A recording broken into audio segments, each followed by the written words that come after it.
Good morning students. Last time हमने किया था चैप्टर नंबर 5 मेहनती मौसम। आपने वो पोएम भी अच्छी तरह से मेमोराइज कर ली होगी और साथ ही साथ उसकी पीडीएफ भी कंप्लीट कर ली होगी नोटबुक के अंदर। अब हमारा जो चैप्टर नंबर 6 है लेखन जाली नो रही, बहुत ही फनी स्टोरी है और टोटली रीजनल स्टोरी है, इसलिए खास तौर पर ध्यान रखना है।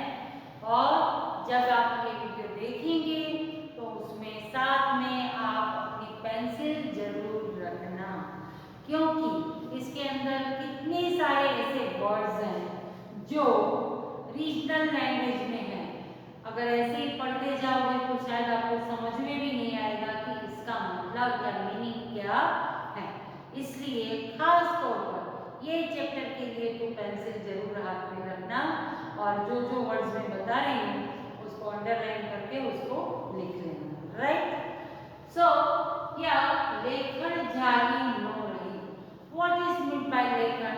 लेखन यानी लखवानी वस्तु, जिसको हम पेन बोलते हैं। पुराने जमाने में क्या था? कलम थी, लकड़ी की, जो कलम से को दवात में यानी कि इंक में डुबो के लिखा जाता था। तो लखवानी वस्तु એટલે લેખન। जाली, जाली टू मीन्स टू कैच, पकड़વું, झालવું, पकड़વું हम गुजराती लैंग्वेज में, प्योर गुजराती लैंग्वेज में बोलते हैं। बट जो रीजनल लैंग्वेज है, कच्छ में हो, सौराष्ट्र में हो, ऐसे अलग अलग जगह पर अलग अलग तरीके से बोली जाती है। तो पकड़ीने जाऊं छू એને બદલે झालीने લઈ લીધું, झालવું એટલે पकड़વું। जिस तरह से हम कच्छ में जो है कोई भी चीज अगर आपको चाहिए तो हम क्या बोलते हैं गुजराती लैंग्वेज में? तमने आ वस्तु જોઈએ। बट इन कच्छ, जो कच्छ डिस्ट्रिक्ट के गांव है, उसमें क्या तने आ वस्तु खपे ऐसे होती है। तो इस तरह से आप मिडिल गुजरात में जाएंगे तो वहां पर भी अहमदाबाद की जो लैंग्वेज है वो आपको अलग लगेगी, है ना। हम यहाँ बोलेंगे चाल, चाल यानी चलो, चल। तो कच्छ के अंदर क्या बोलते हैं? हाल, हाल आपने जइए, चाल आपने जइए, यही सेंटेंस को कच्छ के अंदर बोलते हैं हाल आपने जइए। सौराष्ट्र में जाओ तो हाल आपने जइए, हा ल हा फैमिलियर, हाल आपने जइए। आप जाएंगे मिडिल गुजरात यानी अहमदाबाद डिस्ट्रिक्ट के अंदर चलने जाइए, चलने जाइए। राइट, देन आप जाएंगे नॉर्थ गुजरात के अंदर, મહેસાણા साइड, हेड आपने जाइए। तो इस तरह से रीजनल लैंग्वेज हर जगह पर अलग अलग तरीके से, मीनिंग सेम होता है, जो कंटेंट है वो सेम है, बट जो है उनका बोलने का तरीका है वो अलग अलग होता है। तो इसीलिए उसको क्या बोलते हैं? तड़पदी भाषा। तड़ यानी एरिया, इलाका, पदी भाषा वहाँ के पद यानी वहाँ के जो सेंटेंस होते हैं उसकी भाषा, इसीलिए उसको बोलते हैं तड़पदी भाषा। यानी जहाँ जो धरती है वहाँ की वो लैंग्वेज अलग अलग होती है। तो इस तरह से गुजराती में भी बहुत सारी जगह पर अलग अलग तरीके से बोला जाता है। तो यहाँ पर भी लेखन जाली नो रही, नो यानी कि नहीं रही। मेरे हाथ पे मेरी पेन के ऊपर कोई कंट्रोल नहीं था।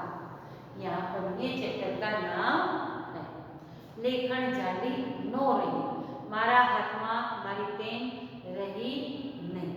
और ये इसका राज क्या है वो हम ये चैप्टर के अंदर देखेंगे। बहुत ही मजा आएगा कि किस तरह से अगर आप वो जो तड़पदी भाषा है यानी रीजनल लैंग्वेज के जो वर्ड्स हैं उसको अच्छी तरह से ध्यान में रखेंगे तो आपको ये स्टोरी में बहुत ही मजा आएगा। तो यहाँ पर जो उसके राइटर हैं जिनका नाम है जोरावर सिंह जादव। जोरावर सिंह जादव ने बहुत ही रीजनल लैंग्वेज के अंदर बहुत ही अच्छी तरीके से ये कहा है। उनका जन्म हुआ था धंधुका तालुकाना आकरू गांव में। धंधुका डिस्ट्रिक्ट जो है उसके अंदर आकरू नाम का गांव है। अहमदाबाद से महसाणा के बीच का जो रास्ता है उसमें धंधुका आता है। वहां पर आकरू नाम के गांव में वो पैदा हुए। लोक साहित्य क्षेत्रे संशोधनना संपादનમાં એમને વિદ્યાર્થી કાળથી જ રસ હતો. એમને અત્યાર સુધી લોક સાહિત્યની વિવિધ કથાઓને અનેક પુસ્તકો રૂપે પ્રસારિત કરી છે. तो लोक साहित्य यानी जो रिलेटेड है गांव से उसका लिटरेचर जो है फोक, जिसको हम फोक सॉन्ग्स बोलते हैं क्योंकि वो गांव में गाए जाते हैं. इसी तरह से साहित्य यानी लिटरेचर, लोकगीत, लोक कथा जिसको हम बोलते हैं, वो लोक कथा जो है उनमें बहुत ही अच्छी मास्टरी थी. इसमें मरद कसुंबल रंग चढ़े, आपણા કસબીઓ, મરદાઈ માથા સાટે, લોક જીવનમાં મોતી વગેરેના લોકકથાના લોક જીવન અને લોક સંસ્કૃતિને સ્પષ્ટતા अलग अलग पुस्तकों છે. अब ये कहाँ की स्टोरी है? भाल पंथक. भाल जो है वो ऐसा साबर नदी के किनारे से वही नदी के किनारे पे ऐसा इलाका है जहाँ पर खेतीबाड़ी के लायक कोई फर्टिलिटी वाली जमीन नहीं है. वैसे कहा जाए तो भाल के अंदर गेहूँ जो है वो अच्छे होते हैं, इसीलिए कहते हैं कि भाल गाँव क्या ना सारा तो भाल ना. पर ये भाल पंथक में जो है ऐसे कहा जाता है कि कपाड़मा उगे वाड़ तो भालमा उगे जा. बताओ इतनी ज़्यादा वहाँ पर खेती की ज़मीन कम है कि कपाड़ यानी ये फोरेट के अंदर अगर बाल उगना शुरू हो जाए तो समझ लो कि बाल में भी कुछ पेड़ उगेंगे, मतलब रेयर टू रेयरेस्ट, राइट. तो यहाँ पर बाल पंथकनी आ लोक कथाમાં કહળ સંગે કરેલી દાંડાઈનો બદલો હરકચંદ કેવી યુક્તિથી વાળે છે એનો તાદસ ચિતાર મળે છે. यहाँ दो मेन कैरेक्टर है, एक है कहल संग और दूसरे हैं हरकचंद. एक जो है वो कहल संग राजपूत था और दूसरे हरकचंद थे वो बनिया था, सेठ था. उसके बीच का जो है क्या कन्वर्सेशन होता है और किस तरह से डांडाई का मतलब क्या होता है, क्या बोलेंगे, जैसे डांडाई का मतलब होता है कि कुछ गड़बड़ करना, और किस तरह से ट्रिकीली जो है वो किस तरह से अपना काम दूसरे के ऊपर डाल देना, उसका बदला जो है हरकचंद किस तरह से लेते हैं. डांडाई करेगा तो हमारी साथ डांडाई करेगा यानी मुझे बेवकूफ बना के चला गया. यानी बेवकूफ बनाना भी ऐसे नहीं पर बहुत ही अलग तरीके से, बहुत ही स्मार्टली उसको उल्लू बना के जाना, उसको डांडाई करनी चाहिए. यहाँ पर सुंदर सा उसका जो है कन्वर्सेशन है. अब गुजरात અને સૌરાષ્ટ્રના સીમાડાને અડીને ભાલ અને કનેર પતંગ પાઘડીપણે પથરાયેલો છે. गुजरात और सौराष्ट्र ना सीमाड़ा, उसकी बॉर्डर पर, सीमाड़ा का मतलब होता है बॉर्डर, ने अधीने यानी जहाँ पर गुजरात और सौराष्ट्र की सीमा टच होती है वहाँ पर भाल और कनेर नाम का इलाका है. पंथक यानी रास्ता होता है, तो पंथक यानी पूरा एरिया इलाका. पागड़ीपणे पथराયેલા છે. बाल और कनेर का जो हिस्सा है पागड़ी यानी टर्बन जब हम पहनते हैं तो उसका पन्ना यानी कि उसका जो फोल्ड है, लेंथ है, वो लेंथ एंड विड्थ एना पन्ने पथराયેલા છે. उसको बोलते हैं पागड़ी पन्नो यानी कि इसकी जितनी लंबाई और जितनी विड्थ है उसके हिसाब से इतना इलाका जो है वो भाल एंड कनेर के नाम से जाना जाता था. કુદરતની અમી દ્રષ્ટિ ઓછી હોવાને કારણે એના कुदरतनी यानी नेचर की तरफ से, अमी दृष्टि यानी मीठी नजर। अमी दृष्टि का नाम क्या होता है? मीठी नजर, कृपा दृष्टि, दया दृष्टि यानी किसी पे मेहरबान होना। पर यहाँ कुदरत जो है वो कम मेहरबान है। कहाँ पर? बाल અને કનેર પંથકમાં। હોવાને કારણે એના માટે આદિકાળથી, आदिकाल यानी बहुत सालों से, पुराने जमाने से एक ही कहावत है जो मैंने आपको अभी बताई कि कपाड़ में होंगे बाल तो भाल में होंगे जाल। यानी कि अगर गलती से भी यहाँ पर बाल आने शुरू हो जाए, ये ऐसा एरिया है कि जहाँ पर बाल होते नहीं है, अगर उसमें हो जाए तो समझ लेना कि बाल के इलाके में भी होगा। यानी कि ऐसी वीरान जगह है, ऐसी मतलब खेती के लायक जमीन नहीं है कि जहाँ पर मुश्किल से कुछ भी होता। આવી ઝાડ પાન વિનાની વેરાન ધરતીને માથે કબૂતરના માળા જેવું નાનું એવું ગામડું ગામ છે। इतने मतलब कैसा वीरान सा सूखा सा प्रदेश है, वहाँ पर पेड़ पौधे जो हैं उसकी बहुत ज़्यादा कमी है। ऐसी वीरान धरती के ऊपर जिस तरह से कबूतर का छोटा सा एक सेलो प्लेट की तरह घोंसला होता है, इसी तरह से कबूतर के नेस्ट की तरह नानू एवं गामडું છે, छोटा सा गांव है। गांव में राजपूत, दरबार, कणबी, भरवाड़ અને વસવાયા વરણના 501 कोरड़ा છે। अब ये छोटे से गांव के अंदर करीबन 500 घर होंगे, इतना छोटा गांव है। टोटल गांव के इलाके में 500 घर थे और उसमें कौन कौन सी जाति के लोग थे? खास तौर पर याद रखना, राजपूत, दरबार, कणबी, भरवाड़ અને वसवाया वरण। वसवाया का मतलब क्या होता है? बंजारे। वसवाया वर्ण, वर्ण का मतलब होता है वर्ण। वर्ण यानी क्या? जाति। कास्टिज्म के हम जाति बोलते हैं ना, वो। वसवाया वर्ण यानी कि बाहर कहीं से, वो वहाँ के नहीं है, बट वो लोग जो है कई अलग अलग जगह से आए, रोजी रोटी के लिए आए और यहाँ आके बस गए, तो ऐसे लोगों को क्या बोलते हैं? वसवाया। क्योंकि उनका कोई भी परमानेंट रेसिडेंस होता नहीं है।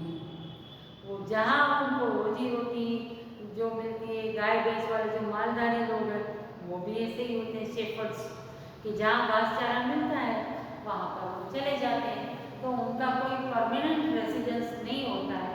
उसको बोलते हैं वसवाया वरण, जिसको हम हिंदी में बंजारे बोलते हैं। तो ये खास तौर पर ध्यान रखना, वसवाया वरण। एवं 501 कोरड़ा, कोरड़ा यानी घर, छोटे से घर।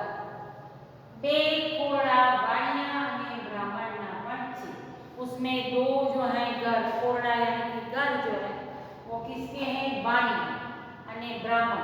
2-4 घर ऐसे हैं जिसमें बनिए भी रहते हैं और ब्राह्मण भी रहते हैं। बाकी सब कौन सी जाति है? राजपूत, दरबार, कणबी અને भरवाड़। भरवाड़ का मतलब होता है शेफर्ड्स, जो गाय भैंस भेड़ बकरी जो चराते हैं वो जाति है, जिसको हम आहिर में करते हैं। आहिर में भी अलग अलग है, भरवाड़ है, फिर अलग अलग और भी है, कणबी है, इस तरह से। आवा उनाळो धरती परथी उचाड़ा भरवा માંડે અને ચોમાસાના પગરણ મંડા અને ભારે વરસાદ થતા વાદળીથી ગાડા મારલ બંધ થઈ જાય છે।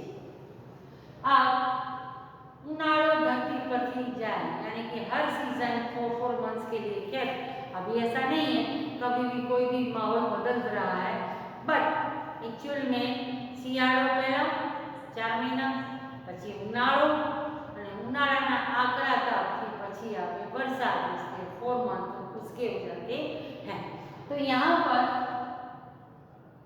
उनाळो धरती परथी ऊंचा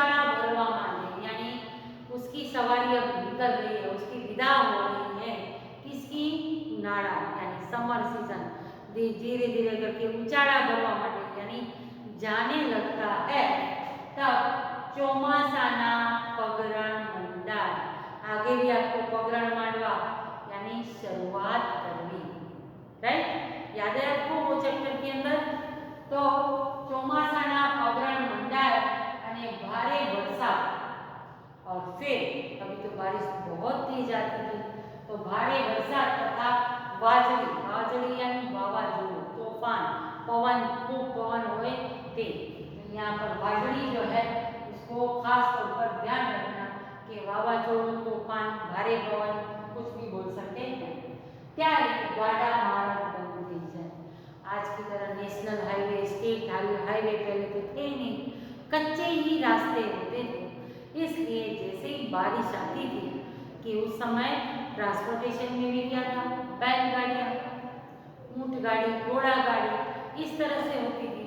तो यहाँ पर क्या होता था, बारिश, तेज बारिश हो, तूफान हो, उससे कच्चे रास्ते जो है वो एकदम गीले हो जाते थे, चिकने हो जाते थे। तो ऐसे समय पे जो है रास्ते ऑलमोस्ट बंद हो जाते थे क्योंकि उस पे चलाना मुश्किल था, बैलगाड़ी चल नहीं पाती थी। इसलिए गाड़ा मार्ग, गाड़ा यानी ब्लॉक काट वाला, मार्ग यानी रास्ता बंद થઈ જાય છે। मौर्य गामना खेडूतो, वहाँ का जो गांव था उसका नाम था मौर्य। मौर्य गामना खेडूतो तालुका मथके हटाणु करवा जता। अब गाड़ा मार्ग बंद हो जाएगा तो जो सामान है, प्रोविजन जो हमको घर के लिए चाहिए, हाउस होल्ड थिंग्स चाहिए, तेल, घी, फिर अनाज, दालें, ये सब राशन जो चाहिए हमको, वो छोटे से गांव के अंदर तो इतना अवेलेबल नहीं होता था। तो वो लोग क्या करते थे, जो डिस्ट्रिक्ट मतलब हेडक्वार्टर था वहाँ पर, तालुका मतलब डिस्ट्रिक्ट भी नहीं, तालुका का जो हेडक्वार्टर था वहाँ पर हटाणु, ये हटाणु का मतलब क्या होता है, खरीदारी, शॉपिंग जिसको बोलते हैं वो। तो हटाणु करवा जता कि अभी बारिश की सीजन चालू हो रही है तो एक साथ बहुत सारा सामान वो लोग बैलगाड़ी में भर के लेके आते थे कि 3-4 महीने तक फिर हमको कुछ खरीदारी की जरूरत नहीं पड़ी। इस तरह से वो लोग हटाणु यानी खरीदारी करके आते थे। तेल हो, घी हो, दालें हो, गेहूँ, चावल सब सामान लेके आते थे ताकि अगर रास्ते बंद हो जाएंगे तो फिर कुछ लेना मुश्किल होगा। तो तालुका मतलब क्या था, धंधुका। धंधुकाમાં એ લોકો શું કરવા જતા હતા, હટાણું। हटाणु का मतलब है शॉपिंग और खरीदारी। અને 3-4 મહિના ચાલે એટલી જીવન જરૂરિયાતની ખેતીની અને ઘર વપરાશની સટરપટર ચીજ જણસોની खरीदी કરીને ઘરમાં સંગ્રહી રાખતા। और इस तरह से वो लोग सब सामान, चाहे वो खेती से रिलेटेड हो, घर की सब चीज़ें हो, सटर पटर मतलब आलतू फालतू चीज़ें जो जहाँ डी मार्ट जाते हैं तो जो खरीदारी नहीं करनी होती है वो भी करके आते हैं, उसको बोलते हैं सटर पटर। तो वो सब चीज़ें जो है वो खरीदी करी आते। जड़सो यानी कि वो सब सामान, टूल्स जिसको हम बोलते हैं वो, અને ઘરમાં સંગ્રહી રહેતા। એ સમયની વાત છે, उस समय की ये बात है। और ये जो है क्या बात है वो बहुत ही इंटरेस्टिंग है कि उस समय की बात है कि जब ये सब लोग 3-4 महीने का सामान एक साथ लेकर आते थे और कहाँ जाते थे, तालुका हेडक्वार्टर धंधुका में। वो लोग खुद कहाँ रहते थे, मौर्य गांव, मौर्य गांव उनका था और वहाँ से तालुका डिस्ट्रिक्ट में जाकर वो लोग लेकर आते थे। और वो जो सामान है वो लेकर आते थे और वहाँ पर क्या होता है वो बहुत ही इंटरेस्टिंग है, इसलिए उसे हम नेक्स्ट वीडियो में देखेंगे, राइट? तब तक एक बार फिर से उसको पढ़ लेना, जहाँ जहाँ मैंने हार्ड वर्ड्स बताए हैं उसको अंडरलाइन करके साथ में हिंदी और इंग्लिश में लिख के रखना। Till then